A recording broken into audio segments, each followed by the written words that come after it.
ready to do my full review, performance, dust collection, size, and cost. And I think this is the best value saw I could have gotten at the time. I don't know that the sale I got, which was $410 out the door, tool only, for the 12-inch cordless miter saw. There are some 7¼ inch saws that go for this price, the more pro grade. Don't get me wrong, this does have some very good features. Because it has the power, because it has the runtime, because it has the dust collection, which is excellent, which you'll see on this video, I think this is an excellent value saw if you find the good deals. It's appropriately priced for what it is, where it is in the market.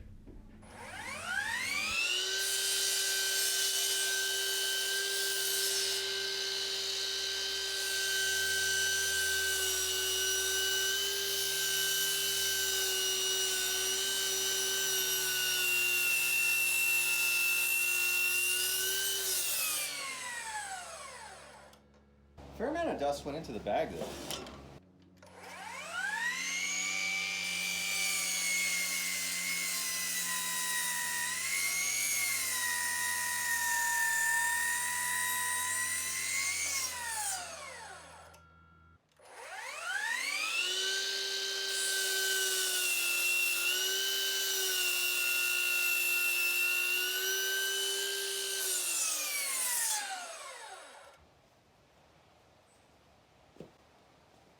Telling you, the bag is heavy with dust here. 3 cuts.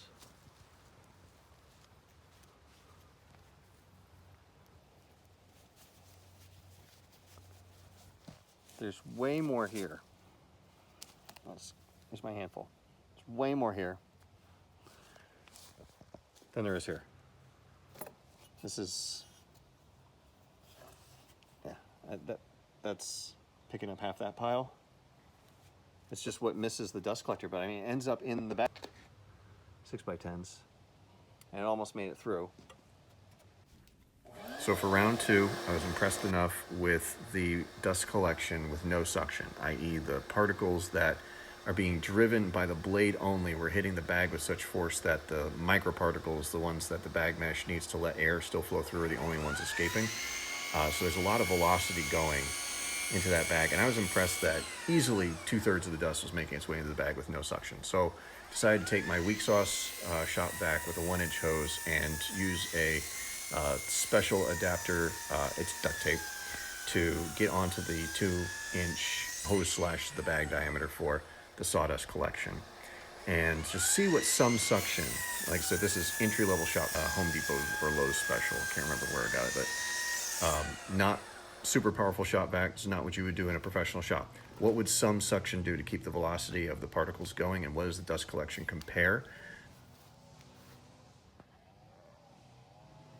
That's all the dust that didn't make it into the hose. That is it. This is excellent dust collection with suction. Excellent. Because remember, this is my solution is highly advanced space age tri-laminate polymer adhesive fabric, i.e. duct tape. That's it. I have an adapter coming in the mail, but with that amount of suction, the sawdust that was left there yesterday was just due to the dust that didn't have enough velocity to get up into the bag. The blade was literally driving it up into the bag, and the bag was catching easily 2/3 of the dust with no suction. So the fact that this is all that's left when you actually add suction, and this is my, non-solution here, just to see what suction would do to keep the velocity going of the dust particles trying to make their way up through the vent that they have. That's what they got. This is excellent dust collection. Like I said, I don't expect perfection. I expect to have a cleanish workshop while using a miter saw with suction, and that is what you get. This will deliver. The reason I ended up getting a more powerful 36-volt saw is my Craftsman brushed was struggling through 2x material. This, I have to push less hard on 6x material than my Craftsman with 2x material. That's how nice of a saw this is.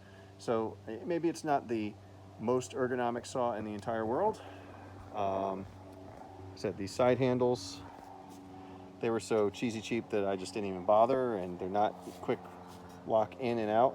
You have to get a wrench, which they didn't include, to put them in, and they're just really they're not side tables. Even DeWalt has the extendable side tables that kind of work well. The action for the miter is you have to press down the button to skip the next detent and press the green to find the detent. Seems like they could have done this with less. Yeah, so that goes past the detent. That goes past it with the black down, with the green down. It finds the detent, that's 0. So you just have to use more buttons in order to get there. This locks it in. But, you know, it may make up for it with the fact that you don't have to go around back.